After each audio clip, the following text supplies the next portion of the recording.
Good to see everyone this morning, and we are up and running. I'm going to bring up my Facebook here.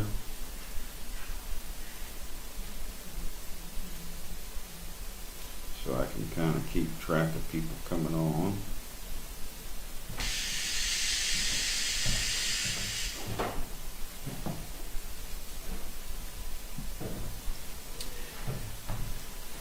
Good to see everyone, and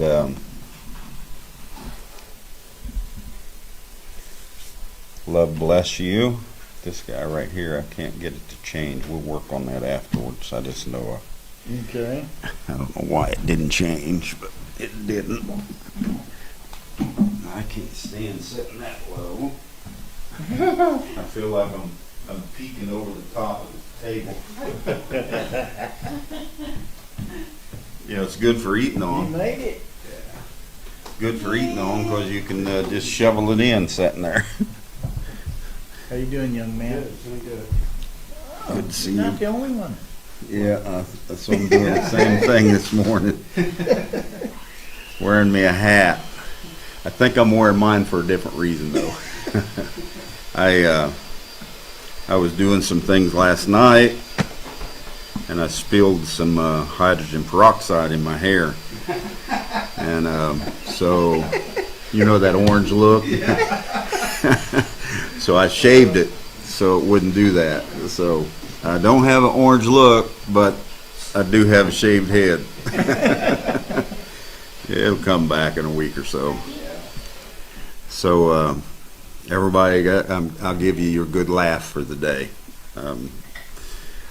So we've been talking on duality. That's a general term for it. Duality and oneness, and entering the land, entering the Aquarian age. We've been on that for a good long while, and how that the Aquarian age, it's the age of apocalypse. It's the age of upheaval. It's the age of change. It's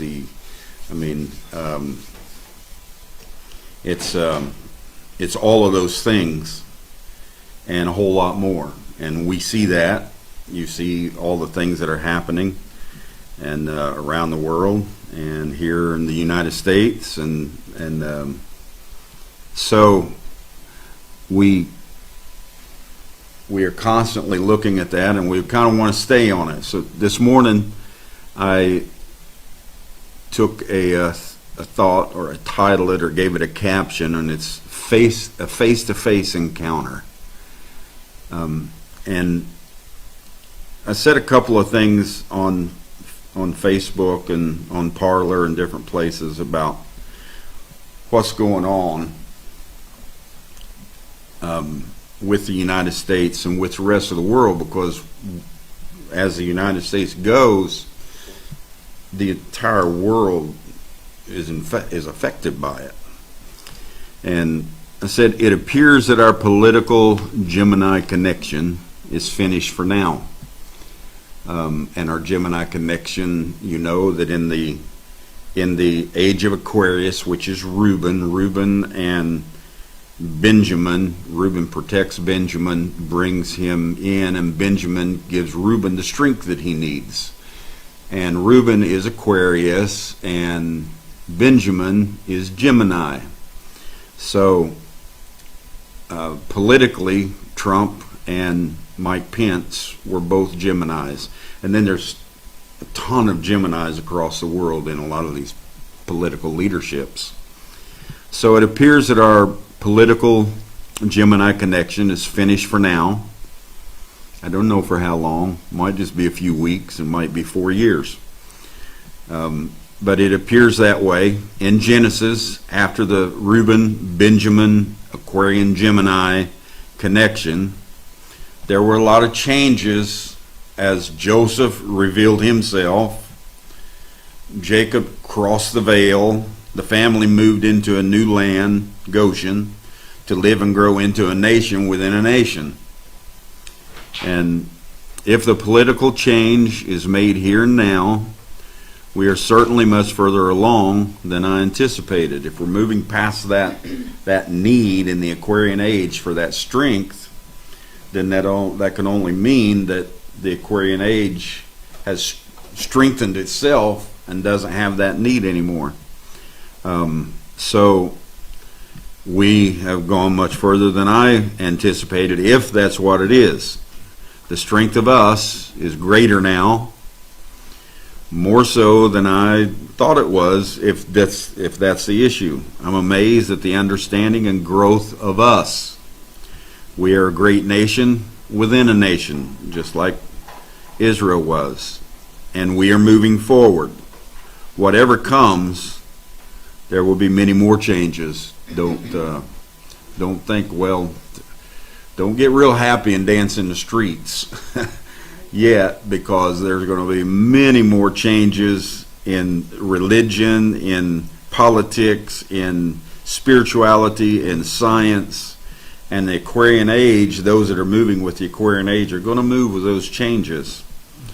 We're a great nation within a nation. Whatever comes, there will be many more changes. Enjoy them and know that it is all for our good pleasure.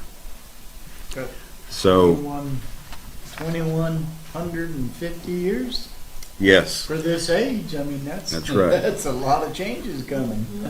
Aquarius is an upheaval of the old systems. And I'm sure that it is time. This is the Aquarian age. But it appears that some may settle down in the same old system if given the chance. And that appearance is right before us. We see them trying to go back to the same old system. And then if that happens, the chaos will have to occur again. You say, well, why would it do that? That's what happened in William Branham's day. They went home from the opening of the seals. The huge spiritual change took place. They went home from the opening of the seals and kept going with the same old system, teaching the same old things, talking the same old doctrines, running the same old churches, doing everything. When the system, spiritually, there had been a great change. Thus, the upheaval that we went through from the time of the seals till coming into Love Divine, the upheaval for 40 years went on. If that's what's going to happen now, I'm ready for it. I'm happy, and because I'm not attaching myself to anything. Right. I haven't attached myself to a man. I haven't attached myself to a political system. I haven't attached myself to all these different things. It's all in the Aquarian age. There had to be an upheaval. There had to be chaos. This little space of what I called election happiness is maybe a deep breath of rest and fresh air. Aquarius is 2,150 years long. Don't doubt me. There will be major chaos before Aquarius settles into its changes that it will bring. All you have to do is look at the planets and what's going on. Saturn joins Uranus, and it's going on now, and brings arbitrary and dissonant things before its influence wanes out of Aquarius after about 200 years.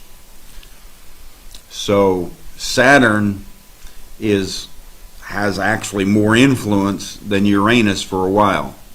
And you're talking about a lot of chaos, a lot of war, a lot of changes, a lot of upheaval.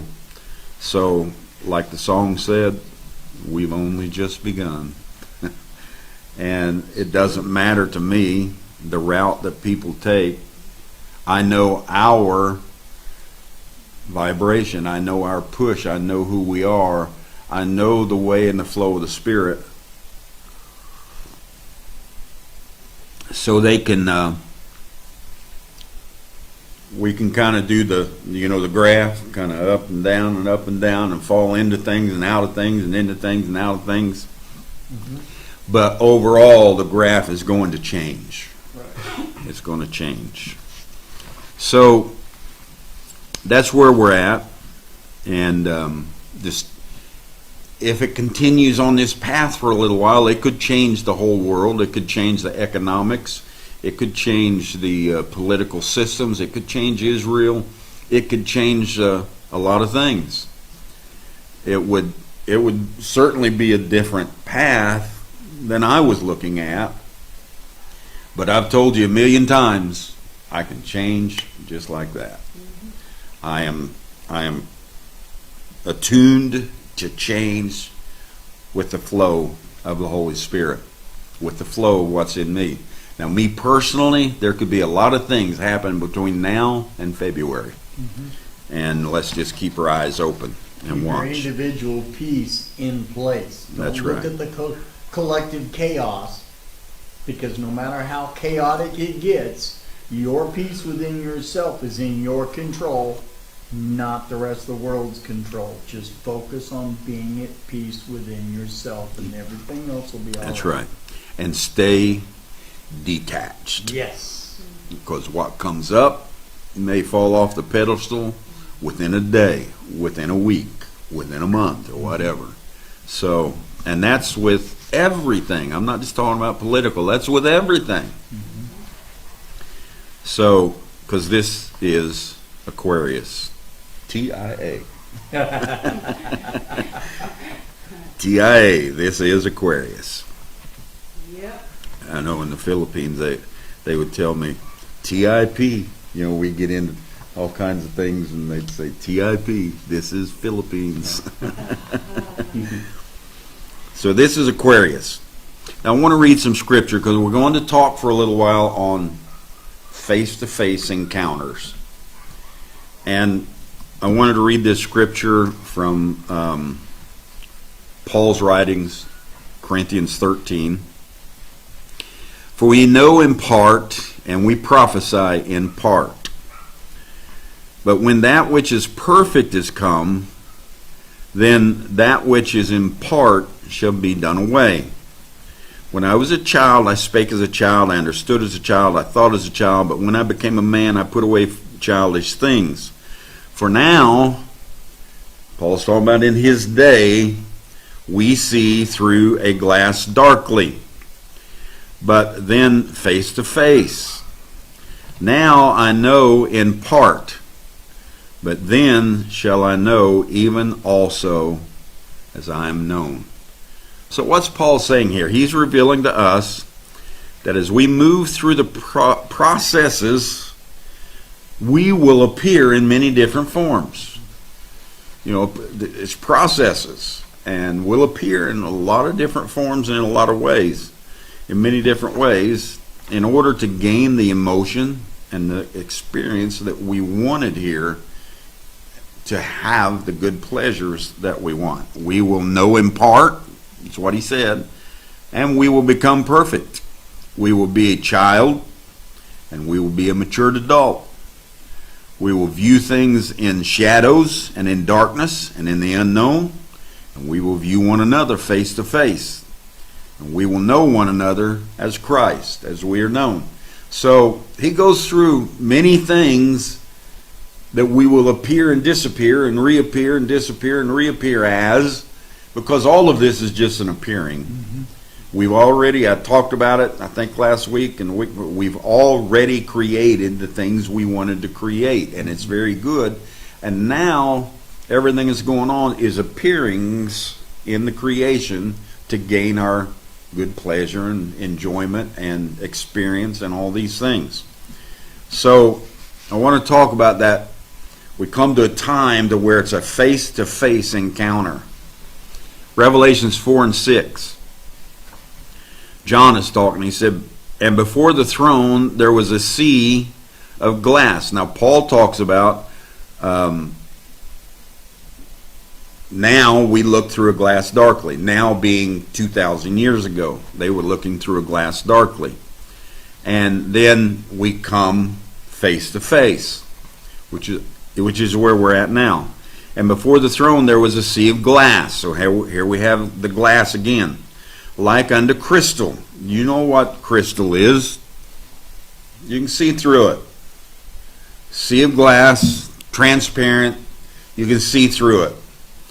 It's This is not a glass darkly. And we, when we enter the throne room, become a sea of glass like unto crystal.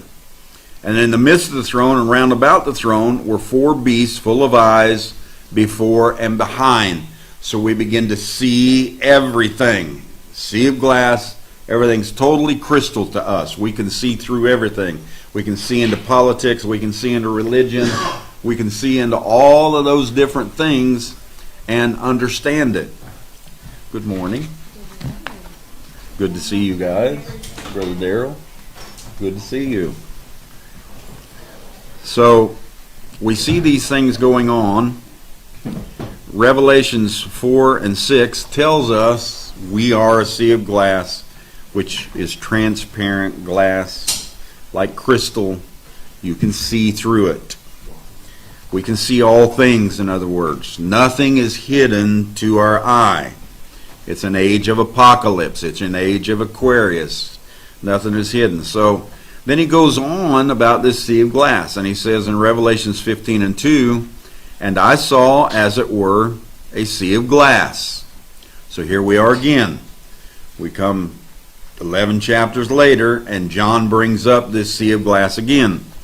And I saw, as it were, a sea of glass mingled with fire, and them that had gotten the victory over the beast, over its image, over its mark, and over the number of his name. They stand on the sea of glass. They can see everything. They're standing. Everything's transparent to them, having harps of God. They have their song. They have their understanding. They can see through everything. And they are mingled with fire. You know what fire is? Fire is a purging element. So they have come into a sea of glass. They can see everything. We can see everything transparent. We're not looking through a glass darkly anymore. And our view is mingled with fire, or in other words, we see everything is purged. Mm-hmm. Fire is a purging. Fire gets rid of bacteria. Fire gets rid of germs. Fire gets rid of all these different things. Viruses, you know, they used to burn places down whenever there was a virus because it gets rid of all those things. So everything's mingled with fire with us. So we see ourselves in a transparent manner as a sea of glass, no longer a glass darkly like Paul said they had. No blemishes, mingled with fire, purged clean, no blemishes, no sin, no blood, no spot in us. We are transparent. When mingled with fire, the purging has happened, and we stand on a sea of glass, perfect, with no judgment against us. It's a great face-to-face encounter. Nothing dark between us now. Face-to-face encounter, one with another, in this sea of glass. Now, John goes on. In Revelations 21, John brings it up again. And the building of the wall of it, he's talking about the city, and we're not talking about a city like Cincinnati down here with concrete and glass and all that. We're talking about a people. We are the building. We are the city. And the building of the wall of it was of jasper, and the city was pure gold, like unto clear glass. So it's not the kind of gold you think. You're thinking, oh, pure gold, you know, that beautiful gold. No. Pure gold like unto clear glass. So the city is transparent glass. As you look through it, you see everything. Nothing is hidden anymore.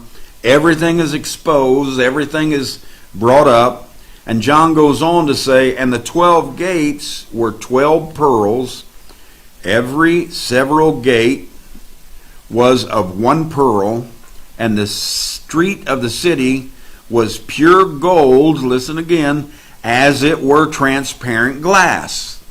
So it's not the kind of gold you think of. Everybody's thinking, I'm going to go to this new city and I'm going to walk on streets of gold. No, this city is people, and a people that have become pure glass, crystal glass, transparent, We can see through everything. We understand everything.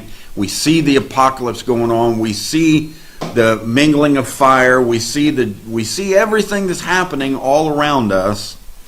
And we're the city, the heavenly Jerusalem, that came through a process. The heavenly Jerusalem did come through a process. It started out as the earthly Jerusalem, and then New Testament, the Second Testament, it became the New Jerusalem, and now it's the heavenly Jerusalem. We are perfect, spotless, no blemish, and we are transparent glass. We are looking at one another, face-to-face encounter of who we are, what we are, the age we're in, everything. So we have this face-to-face encounter. Now, Paul writes to the Galatians, and he says, "Now I say that the heir, as long as he is a child, differeth nothing from a servant, though he be Lord of all." Now get this right. Jacob is heir, and Josiah is heir to everything that the father has. They're heir to it. But as long as they are a child, they differ no different than a servant. The father's telling them, do this, do that, do this, do that. The mother's telling them. They differ no more than a servant. Although they be Lord over all. Everything that's his is theirs. Everything that's hers is theirs. So this is what Paul is saying. But they're under tutors and governors, or they're under laws and regulations. Do this, don't do that. Act this way, act that way. You got to get this done. You got to do this schoolwork. You got to do this. You got to clean the place up. You got to got to do all these things. And they're under tutors and governors until the time appointed of the Father. Until the Father sees that they can take over the business. That they have their own mind and their own way, and he doesn't have to tutor and govern them along, the father and the mother. Even so we, when we were children, notice that's in a past tense, were in bondage under the elements of the world. So the elements of the world, this is what Paul is saying, were tutoring and governing us along. We were in bondage to the elements of the world, being tutored and governed along through all the different things that we went through and all the experiences that we gained. It has brought us along. Even so, when we were children, we were in bondage under the elements of the world. But when the fullness of time was come, the Spirit sent forth his Son, made of a woman, made under the law, to redeem them that were under the law. So when the time comes, Paul's saying that the Spirit will move in a way that he will transform us, transparent glass, transform us into where we're no longer children, but we can see one another for who we are, because it's to redeem them that were under the law, that we might receive the adoption of sons. Now that makes it sound like we get adopted in as a child. No. The adoption is not that Josiah is not his son, and so when Josiah gets of age, Daryl has to adopt him and then he becomes his son. That's not the issue. Adoption is all about coming to a growth, coming to a maturity, to where you transform and you are the father and you are running the business. He will have his own children one day. He'll have all these things. And the father will and the mother will have governed him along and tutored him along to where he can raise children. He goes to a job. He does all these things. And he comes to that to redeem them that were under the law. There comes a time, Josiah wasn't always this little boy, this young man. He was, before he ever came here, he was in a position of oneness, singleness.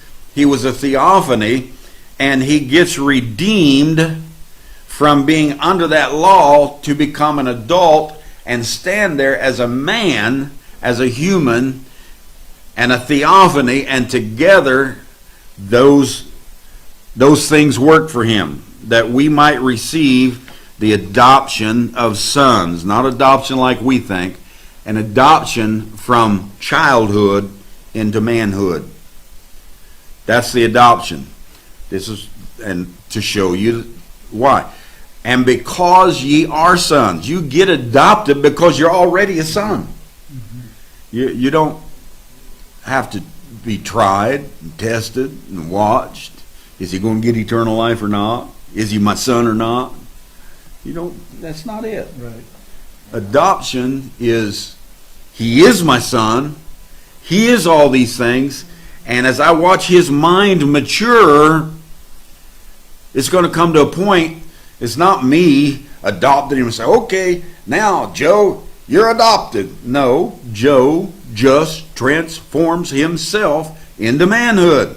The adoption is a process, is what adoption is all about, from childhood into adulthood. So we've come out of the childhood. He says, and because ye are sons, God has sent forth the Spirit of his Son into your hearts, crying, Abba, Father. We have come out of the childhood. We were coming down through the age of childhood, knowing in part, glass darkly, down through the church ages, and now we've moved out of the childhood, out of the church ages, and we moved into where the glass darkly and the knowing in part and the laws of tutor and governors, and we are standing face to face, looking at one another in transparent glass, face to face, the encounter that all the prophets have been talking about is a face-to-face encounter with ourselves. We didn't know who we were. We didn't know who we were personally, and we didn't know who we were collectively. And the whole encounter of face-to-face is to bring us to that point, to where we know who we are. The encounter is the recognition of ourselves, one another, as the elements entangled in the Great Spirit. So we're beginning to recognize ourselves as the Great Spirit, the elements entangled in, and we're one person. That's what we are. This is the person of Don Parnell. The person of Don Parnell is not on the inside. This is me, right here. I am spirit, body, and soul. I am the spirit. I am the elements, and I am the character. I am. It's me. It's the isness of who I am.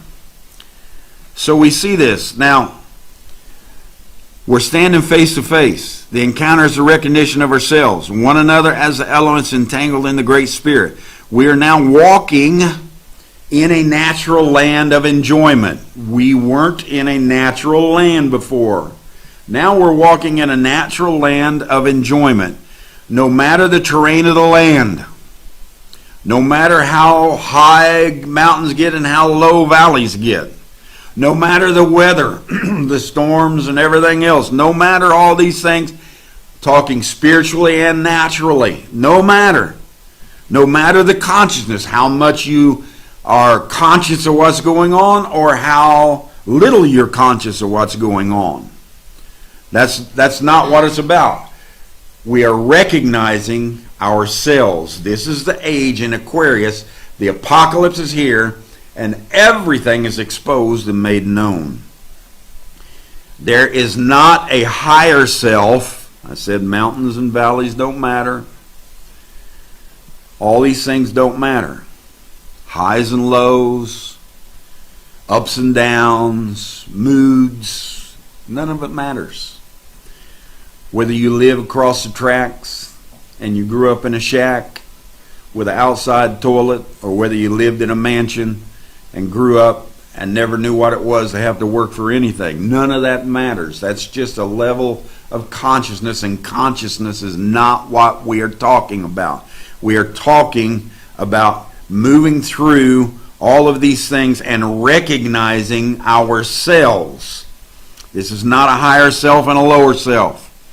You hear it all the time in the teachings. You've heard us say it, but I've come further than that now. It's not a higher and lower down. It's not a higher self, and that's who I am, and that's who I want to be. And then there's that lower self. There's that fella I don't want to be. That's not what it's about. There's no good self and bad self. There's just self. There's oneness, isness, and there's just self. And self is feeling emotional experiences, and that's what gives you the ride. You are the vibration. You are the frequency, and you pass through those based on your emotion, your feeling, your understanding, your consciousness, and all those things. You're the emotion and the feeling. When we speak of a higher and lower self, we are not looking, when we speak of a higher and lower self, we are looking through a glass darkly. We can't tell exactly who we are. We can't tell exactly who he is. We can't tell exactly who he is. And when he does something bad, I say, oh my goodness. The glass darkly separates. He's a bad man or a good man, or he's both, or he's whatever. You separate yourself. You go back to a glass darkly. You go back to knowing in part when you start doing that to yourself again. We've come out of those beggarly elements, like Paul said. Why would you go back and try to perfect yourself in that? Why would you go back and try to perfect yourself with a glass darkly?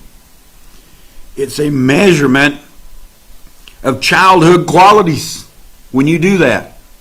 High and low is a measurement. And it's a measurement of childhood qualities when you do that, viewed by the tutors and governors of your life. And your tutor and governor is laying in here. And you start playing with all the childhood qualities and the know in part, the imperfections and everything else, when you start separating yourself and saying there's a self over here I like, there's a self over here I don't like, there's a God over here and a devil over here. When you do that to yourself, you haven't been fully redeemed. You say, oh, Brother Parnell, the blood on the cross redeemed me. When you're looking at yourself through a glass darkly, you haven't been redeemed or come back to the original. The original is oneness. The original is singleness. The original is I am. The original is isness. The original is present in the presence. The original is moment to moment. And you haven't come to that redemption yet. You haven't come to that placing back into the original when you're still trying to go by glass darkly, knowing in part, I got these imperfections, I have this sin, I got this little problem in my life, I got all these things, and if you only knew me, I don't like that person, I want to be a different person. Grow up. You can't have a face-to-face encounter with this thinking in separation.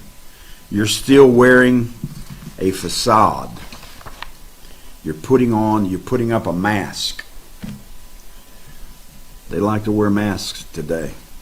You know, I was reading something where it said that a child, when they look at adults and other people with masks on, a little child can't develop their brain the way it's supposed to develop because they don't see you.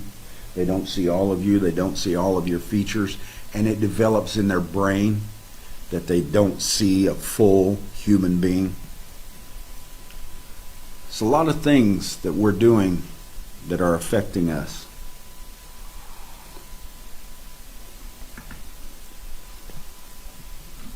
We hear these concepts from great teachers and orators and spokespersons and gurus, whatever you want to call them.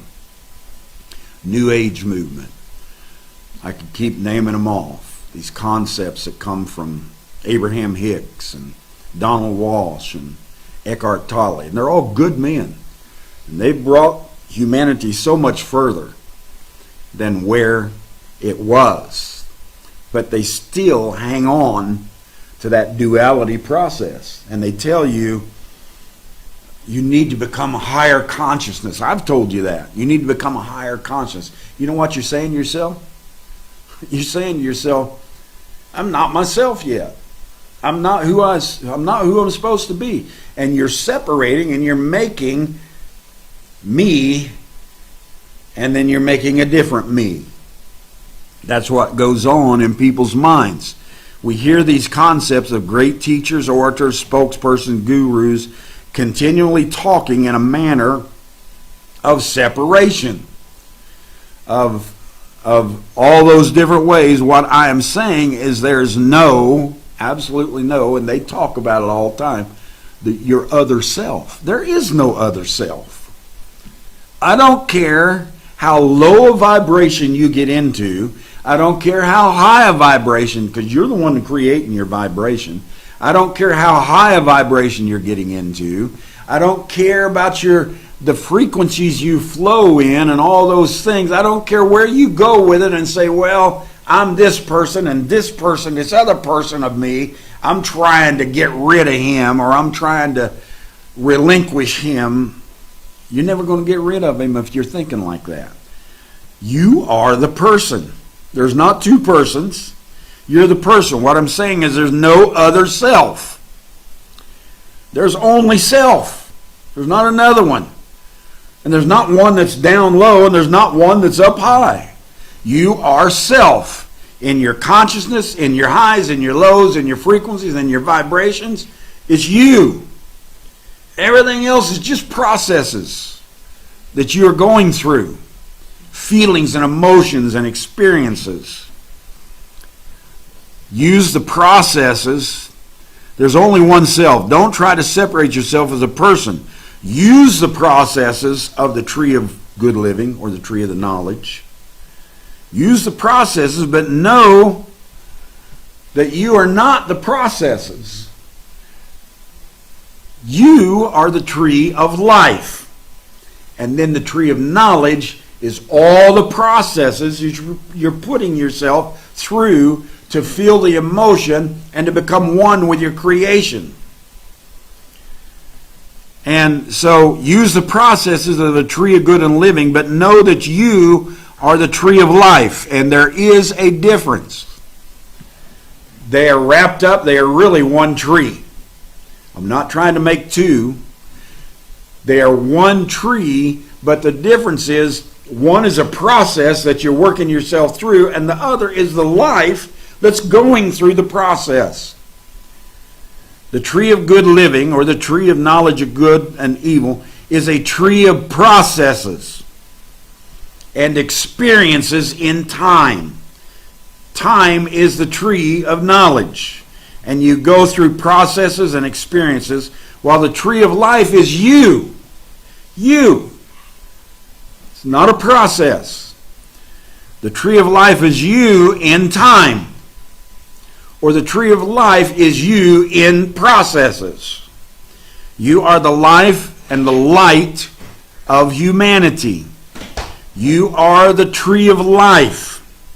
You're the river of life. You're the throne of life. You're the city of life. You are life going through all sorts of processes that you set up to gain good pleasure in humanity. The concept of duality is not wrong. I'm not sitting here saying, if you got a concept of duality, you're wrong. I've moved past wrong and right and good and bad. And it's not wrong.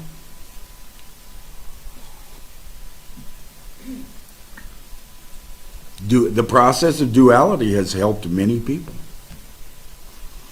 Keeps you from having a nervous breakdown because you can blame something on everybody else. It helps you in a lot of ways. If you can't stand oneness, if you can't stand yourself, if you can't love yourself, you better find a duality process somewhere, because you're going to go crazy.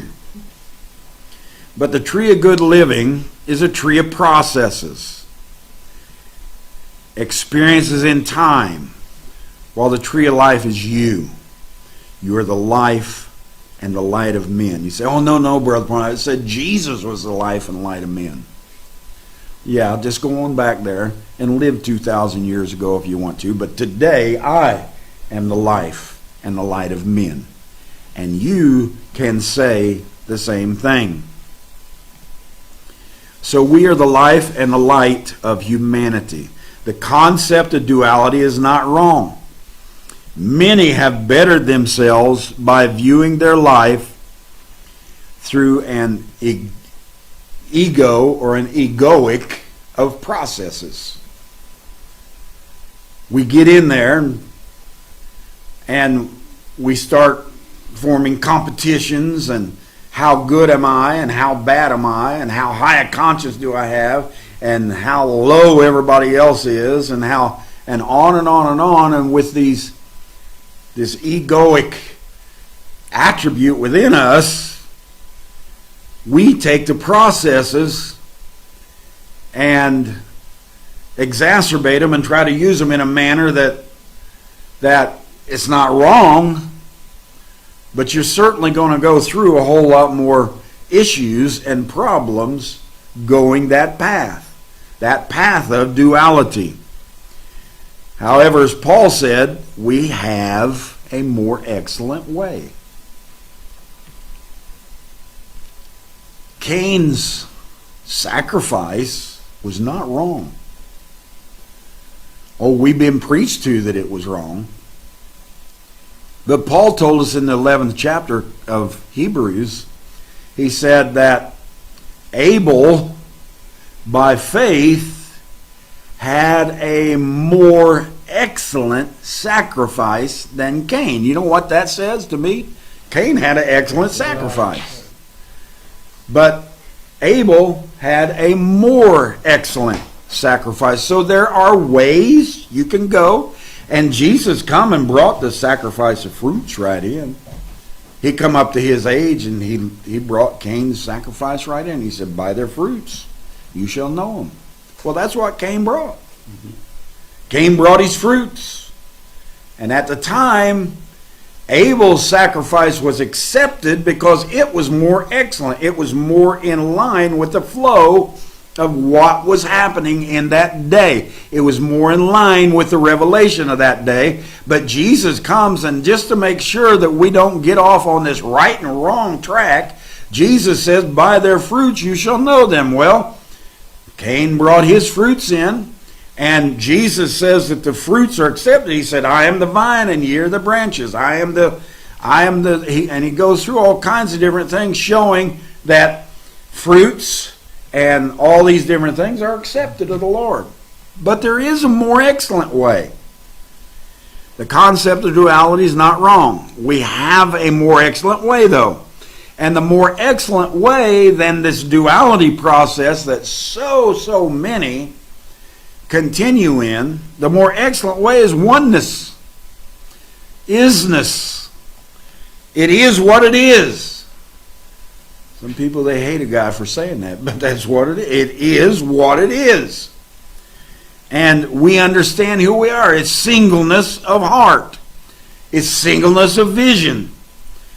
We've left the video games with all the illusionary levels.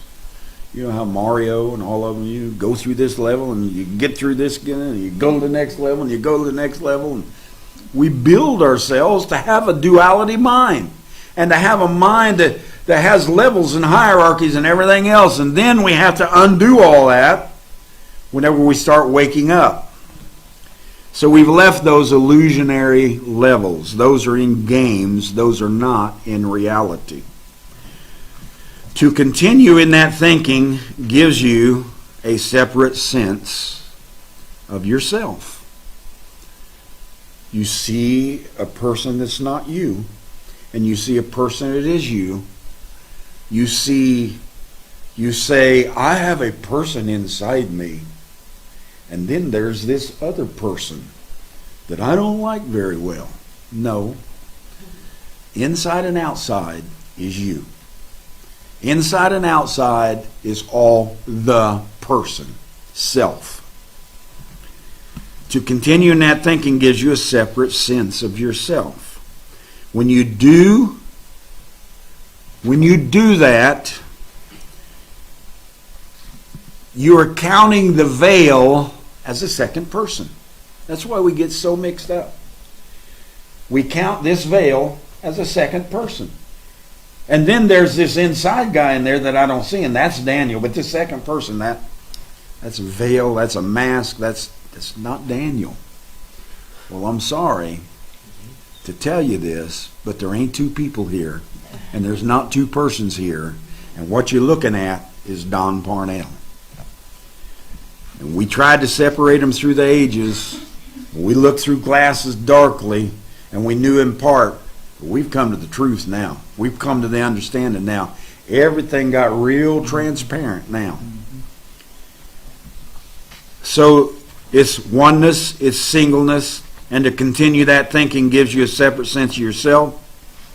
When you do that, you're counting the veil as a second person, a second me. I came here, I was me, and I put on another me. And I'm going to wear this other me for 60, 70, 80, 90 years, however long, and then I'm going to throw that other me away like a rag. And it'll go into the tombs and into the graves. No, that's not what happens. The elements are you. You are the person, and you are a spirit, and when you put on those elements, you become one with them. It's who you are. The elements have always been a part of you. You've never had a mix outside of the elements. You've had a lot of different mixes, but never outside of the elements, because the elements are eternal. They're one with us, and you may put it in a casket, and you may put it in the ground, or you may cremate it, or do whatever you do and throw the ashes out in a river somewhere, and everybody boo-hoo over it, and then move on. But the earth is the person and the spirit, and that spirit is still here, and it's still in a mix, just not in that mix. And when we can understand that, we get away from all this second person and dualities and everything else. We count the second person, the veil, as the second person, a second me. This concept, I'll tell you what it does. It loses responsibility. I'm no longer responsible for myself. That daggone person that wasn't me did it. That one I put on when I come here. That low life that come here by sex. Got in here and his mom was a whore and his daddy was this, and he's a murderer from the beginning, and he come into the world through sin, through sex, and through ungodliness, and coming into the world speaking lies. It was that guy that did all this, not me. It gives you a loss of responsibility. It gives you a loss of self-empowerment. You got two things in your life that's more powerful than you. And that is this imaginary God floating around out there, and this imaginary devil floating around out there. And they both seem to be directing you, and you surrender to both depending on exactly how much stamina you have. You surrender to one and say, oh, I'm sorry I sinned, I'm sorry I sinned, please forgive me, please forgive me. Oh yes, this pleasure, it looks so good. I'm going to go this way, and I'm going to do this for a little while, and I'm going to live this way, and I'm going to, oh God, I'm so sorry. All you do is jump back and forth with a loss of responsibility, no self-empowerment, and you lose an understanding of oneself. You lose sight of who you are. So a duality process brought them okay through the church ages. And if you want to live under that, that's totally left up to you. But a Tory Don Parnell is gone from there. So you're probably, if you want to live under that duality spirit and that duality thinking, you might not want to turn me on anymore. You might not want to listen to my broadcast. You might not want to go to the website, because everything that I say is going to kick against the pricks of that duality. Not because you're so horrible of a person, but we've moved on from there. We appear in our creation, wherein we have a space of time. This is the appearance. We've already created everything. Now we're appearing in our creation, wherein we have a space of time set up as processes of duality. If you're talking about processes, there is duality. You come through processes from the seed to the harvest. There's duality. The life is traveling through the processes. You come through the pyramid, you move from down there at the bottom of the pyramid, and you move yourself all the way up through the pyramid. As long as you're looking at that as processes and not the life, you've got a pretty good understanding of what's going on, because you're moving through processes, the processes of childhood to adulthood, the processes of not knowing to knowing. The processes of all these things is processes, but you are the life. We appear in our creation wherein we have a space of time that we set up as processes of duality. Processes of time is the duality. Processes of time is the duality, not you. You are not the duality. The lower self, the ego, the other me, it doesn't exist. You give it too much credit. You give it you hand your responsibility away to something that don't even exist. You give away your self-empowerment to something that's not even there. It's not even in existence. You give it too much credit. You name it God and the devil and demons and good and evil. It's all processes we formed in time to know ourselves. Processes of time that we, the life, are moving through. There's only one life. The life and the light of men. There's only one Zoe, God's own life. There's only one form of life. When you're in the womb, remember what I said, we appear in many ways to go through the process, but we're just one. When you're in the womb, in seed form, in the ignorance of infancy, you use those processes for growth into maturity. You appear in that manner to gain growth and maturity into adulthood, into a harvest, into a capstone. We appear that way for growth, for the pleasure of movement, joy, and understanding. But you yourself are the life moving through that pyramid. You yourself are the life moving through that seed. You yourself are the life moving through that childhood into adulthood. You yourself is not a dual person. You're not in duality. Your processes form you into many different dualities as you move through life. Listen to the Apostle Paul. Because you are sons, the Spirit has sent forth the Spirit of His Son into your hearts, crying, Abba, Father. We read that. This reveals to us our tree of life, bringing forth the attribute of sonship in us. It's not a matter of, oh, I slobbered and I screamed and I yelled and I spoke in tongues and I went down by the river and I rolled in the mud and I screamed and I cried and now I'm a son.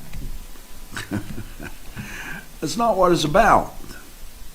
There's a process. And you come from womb to be delivered as a person in life. You come from the seed form and come through a process to be matured into the harvest. You come through all of those things And we appear that way for our growth. We come through those things for our growth, for the pleasure of movement, joy, and understanding. But the process finishes and you move on. Apostle Paul said, because ye are sons, the Spirit has sent forth the Son into your hearts. This reveals to us our tree of life, bringing forth the attribute of the tree of knowledge. Sonship is a tree of knowledge. And then look at what the prophet John said. But as many, now over here Paul says, because ye are sons, the Spirit has sent forth the Spirit of His Son into your hearts. And then look at what John says. But as many as received Him, to them He gave power to become the sons of God. Now Paul said you're already sons. But John said you become sons as you receive and as you move. What is the difference? Might I ask? Do you know what the difference is? Simply stated, Paul's statement is life, and John's statement is a process. Moving through a process of sonship, and you are the life moving through the process of sonship. Paul said, for all have sinned. Boy, I get that one. People send that to me all. You guys say you're sinless. Paul said we all have sinned. Paul said, for all have sinned and have come short of the glory of God. And you take that and you make yourself a sinner. You make yourself a lower person than you are. You make yourself a person who has no consciousness, and you surrendered your all because you're such a sinner and had such a life with the devil that you had to die to the devil and all of his things that he is and his demons and all of his temptations and all of his filth and all of his ungodliness. You had to die to all that and surrender yourself and say, I'm a sinner. And I've come short of the glory of God. It's all a mask. It's all a facade. For all have sinned and come short of the glory of God. Well, let's read another little section of the Bible. And then John said, whosoever is born of God does not commit sin.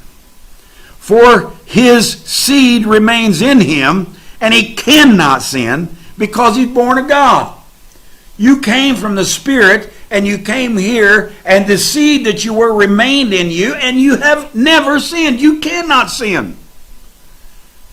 What in the world is the difference? That you're a sinner, and all have sinned and come short of the glory of God, and you never sinned and cannot sin. Two prophets. Is one of them false? I ask you, what's the difference in those two statements? Paul's statement here is a process. You all have sinned and come short of the glory of God. It's a process. And John's statement is life. I cannot sin. I will not sin. There's no way I can sin.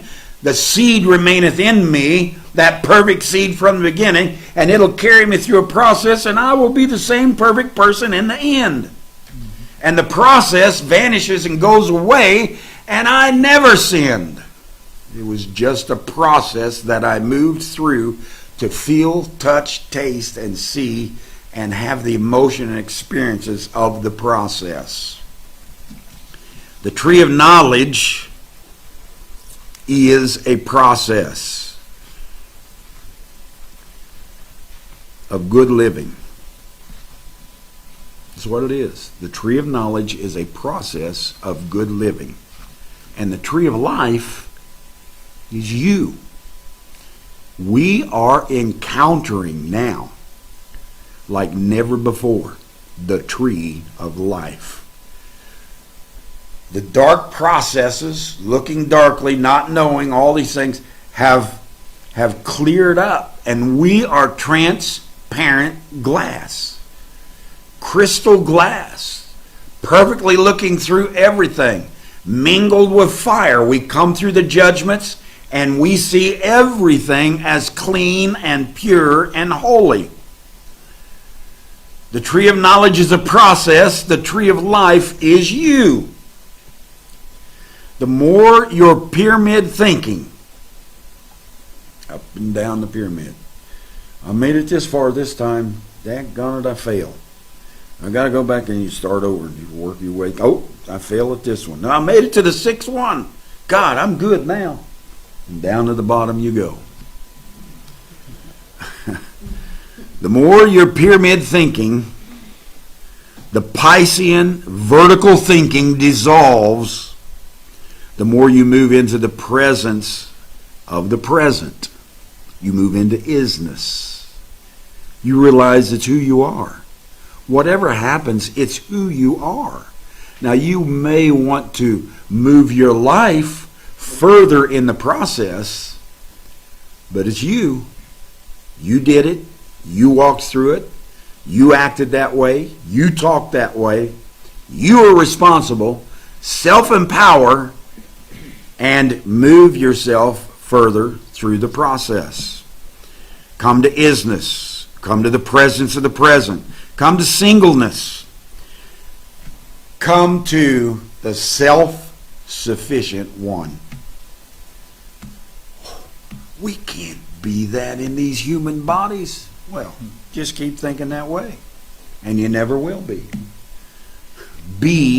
Come to the self-sufficient one. Self-empowered, self-understanding, not two selves. Come to the self-sufficient one. That you are eternal, that you have created all these things, and you have moved into these processes that you created as a life form, taking on all the appearances of the not knowing and the knowing and the child and the adult, and all the appearances, taking on all of these appearances to gain the knowledge and the feeling of it, and knowing that you have always been in the Spirit, are the Spirit, and knowing that all these things that you're doing is a process, and the elements are flowing in the process to bring you into your growth, maturity, and bring humanity into a greater understanding of who you are. The more you move into the presence of present, the isness, singleness, the self-sufficient one, the voices of immaturity, the child, the tutors and governors, they disappear. They stop talking in you. You're a whole person. You are the person. You are the self. There's only one of you. And you come to that understanding, and when you do that, you begin to lose the voices of childhood and immaturity and all these tutors and governors that you rolled through. You begin to lose all of those voices. They disappear. The glass darkly goes away. The childhood thinking goes away. They disappear. And when they disappear, it makes the glass crystal clear. It makes what you see crystal clear. It brings you to a transparency that you have eyes within, eyes before, eyes behind, and you're looking through a glass face to face, encountered with one another and knowing who we are. We're kind of like, I wrote this down. Did you ever take a long trip in a family vehicle with all the children in the car? Did you ever do that? After a while, the voices from the back seat begin to say what? Are we almost there? How much longer? How much? Every 5 minutes. How much longer? Are we almost there? Yeah. can we stop? I'm tired. Every 5 minutes. If you stop 5 minutes, every 5 minutes along the way, you just ain't never going to get there. And you keep, then what's your answer back to them? I'm tired, I'm this, I'm that, please stop. How much longer is it going to be? Are we almost there? And you answer back. You say, the kids say, I thought you said it wouldn't take very long. That's that other me talking inside there. How much longer we got? I can't take much more of this. I'm ready to die. I got to stop. I can't move forward anymore. Please, how much longer? Please, get us out of this time. Get us out of this vehicle. Get us out of... That's that other me that don't even really exist. And your answer back, you remember sitting in the car? Be still. Be quiet. Just enjoy the ride. Look at all the things around you. Look out there. Look at all the stuff that you're missing. The adult voice back. Settle down. Be still. Be quiet. Look what you're missing. You're missing so much. My parents used to tell me, play a game. Look out there and do, the color game or whatever it is, or do the I see this and the color is, do something. Go to sleep. Yeah, do something. The answer is just enjoy the ride. Look at all the things around you. It's a beautiful day. Stop worrying about the time and enjoy the ride. We have to talk to the voices of process in the same manner. Because the voices of process will torment you, and you'll think you are a duality person if you don't give the same message in the same manner. Be still, be quiet. We're in this ride. Time has nothing to do with it. It won't be long. I've been almost 67 years now. And it seems like a breath. I think, where did it all go? Now, when I was in it, I had those voices a lot of times. How much longer I got to be in this? How much longer how much, when I was a little kid, I'd think, when can I do some things without mom and dad telling me? Then when can I get my own little job and when can I make some money? Because mom and dad's poor and they can't give me none. And when do I get my license? Boy, I can't wait till I get my license. How much longer do I have to wait? I'm getting tired. I want my license. And then it keeps moving right on. I want to graduate, and I got graduated, and it seemed like it take forever. This school, we just keep going back and keep going back and keep going back. When you're in it, the mundaneness of the process talks to you. Be an adult and say, be quiet, be still, enjoy the ride, look at all the beauty around you. This is all you. Look at all of it around you and still that voice that doesn't even really exist. It's just part of the process. Talk to it. Move past duality. Move past all those things. When you do that and you rid yourself of that pathway of duality, things become so much easier, because I don't have to go somewhere and beg and plead to get an answer. The answer's in me. I don't have to go somewhere and all the time trying to resist the temptation. Temptation's just part of me. I just keep moving on. I talk to it. I quiet myself. I understand myself. You say, well, what is that in me that talks to me, Brother Parnell? And what is this in me that answers back? Because we all do it. You'll ride around in the vehicle all day long talking to yourself and answering back. And you'll talk about this and you'll say, no, maybe that won't work. And you figure out another way. And then you say, maybe this will work. You're talking to yourself all the time, back and forth. What is that I'm talking to? And what is that talks to me? And what is that I answer back to? The beloved, the Spirit.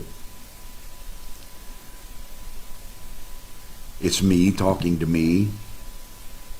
It's me moving through a process, and I'm looking at the process and I'm saying, I think I can make it through this process a little better this way, or a little better that way, or no, I can't go there, or yes, I'm going to go here. And it's me, eternal, talking from eternity, and it's me, eternal, talking from time. It's not two different me's. It's me talking from time, and it's me talking from eternity. They're both the same thing. One has just slowed down, and so we have to adjust and maneuver and work and talk to ourselves to get through it all. That's what's happening. That's who we are. We're just one person. I hope we understand that. I hope I can get you past the duality thinking. You can get past it. You can. You can live a life self-empowered. You can live a life of oneness. You can live a life of isness. You can live a life of moment to moment in the present. Live in the presence of who we are.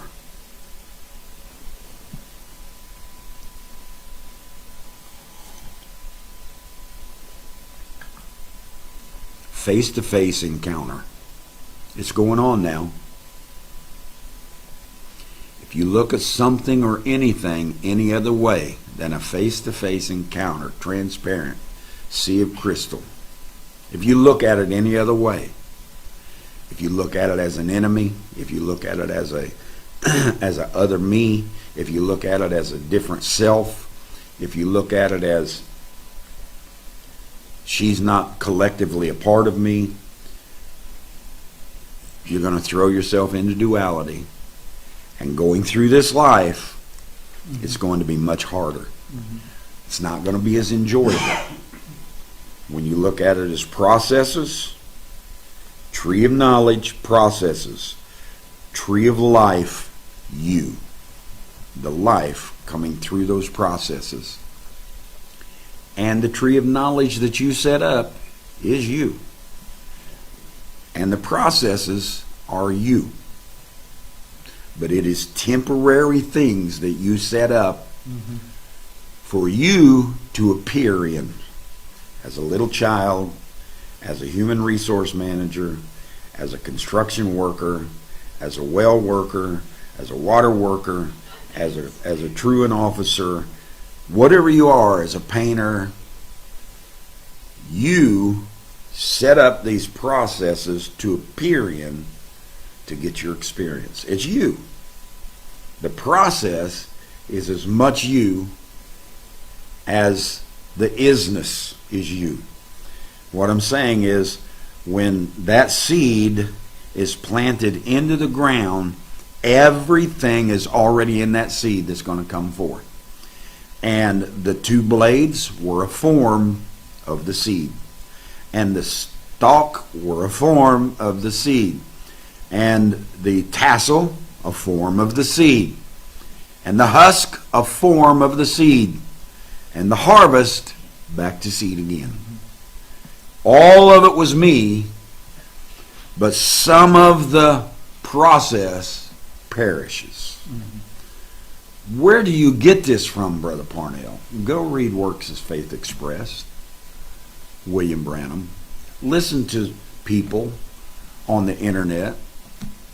Pay attention to the life inside you, and always take everything you read and everything you see and everything you hear, take it in and make it a part of you.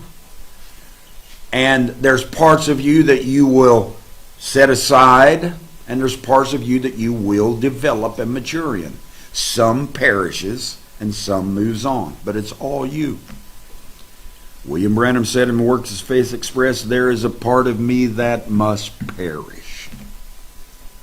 It's not a different me. It's not an other self. There is a part of me that must perish. And there is a part of me that is eternal and cannot perish. I hope you're able to sort those things out. I could sit here and just read quote after quote after quote after quote. If you want that, Lord, there's hundreds of them out there doing it. I don't do that because I'm bringing the revelation that I have sat down and read, that I have been by myself and thought about continually, that I have moved through the process and know by revelation, by experience, and by attributes moving in me. I'm bringing that to you. I'm bringing to you life moment by moment. I'm not bringing to you a quote or a law or a tutor or a governor or a prophet or a priest or a savior or anything else that is just a part of the process. I'm bringing you to a point you can see you. Self wakes up, and then it's yours. You don't ever have to listen to me again because it will lead and guide you. It is you coming to a full understanding, to maturity, to a sea of glass. Anybody have anything to say? Pretty clear. A lot of amens. Well, at least you don't die 2 or 3 times. That's good. At least we don't have to die 2 or 3 times. That's good. That's right. That's right. Get him up, kill him, put him down, get him up, kill him. You're right. You're right. Yeah. So, is there anything else anybody wants to say? Well, the process is real when you become a part of it. That's right. And then when the process is finished, if it's a part that you keep and continue on with, it stays with you. When it's done, you just set it aside and the process ends. But while you're in the process, you're not separate from it. It is real. It is one with you. It is very, very real until you go through it. And right now with everything, so this world's more divided than it's been since World War II. With this so divided right now, you need to understand the difference between processes and life. That's right. You need to understand it. If you choose to step out of a process or not connect to a process, you can be in peace. Just because they tell you this is a process you have to go on doesn't mean you have to. It's your choice. Just accept it. That's right. Realize it's all part of one, and these processes have to be gone through. Just be at peace. If you think that the process is not you, while you're in it, and it's real, go out in the field where the 2 blades have come up and the stalk is there, and cut down that stalk before it ever gets to the tassel, to the shuck, and to the harvest. You're stopping the life also. The process is a part of you. Now, sure, the elements, just because you cut the stalk down, those elements just stay as a part of the earth and they change. And the life will go on into something else. But while you are in it, if you try to separate the process from the life, you'll kill it. The concept that we have here of dying, you will kill it. So, the processes are absolutely a part of you, and while you are in it, it is real. And as you move out of a process into another, you take all that you had in that process with you, and that process perishes. But the real you just keeps moving on and on and on. Go ahead, Brother Allen.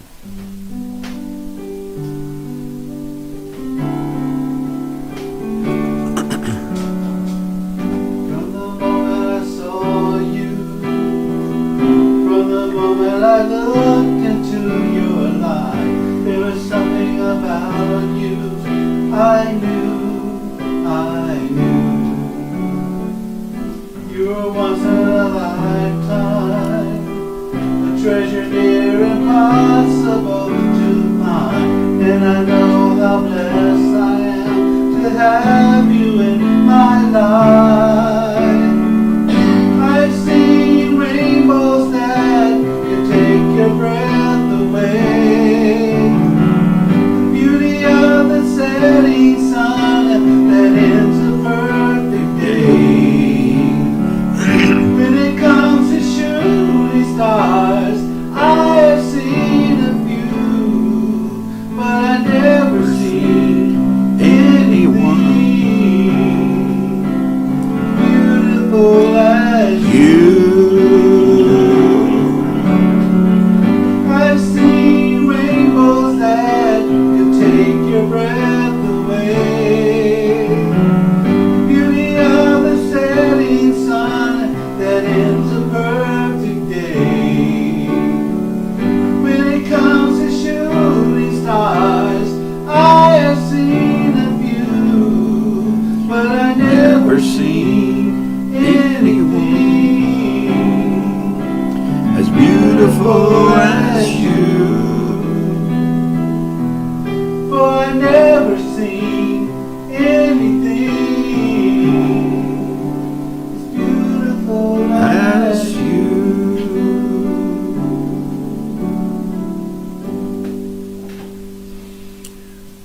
Never seen anything as beautiful as you. Not talking about something 2,000 years ago, but beautiful as you. In the moment. This is the Christ. This is all those things. This is the Lord God Almighty. This is the self-sufficient one. There's none beside me. And we all have to say the same thing. There is none beside me. There's not another me. None beside me. Be still and know that I am. That's the original version. You read it in Psalm. Be still and know that I am God. No. Be still and know that I am. No matter what, I am. You might not look at it as God sometimes. You might not look at me as the best thing sometimes. You might look at things totally different sometimes. But I am. Be still and know that all of these things are me. And all of these things are you. You are the self-sufficient one. Empower yourself, understand yourself. In this understanding, in this construct, in this unconditional love, reach out right now. Whatever you need, collectively, it is in the body. I'm going to talk on that soon. Collectively, it is in the body. Reach out, touch the energy, take it for your healing, for your finances, for your understanding, for your spirituality, for everything that you need. Reach out from the inside and touch it. It's yours. In the precious name of us, Christ, we are the Jesus of this day.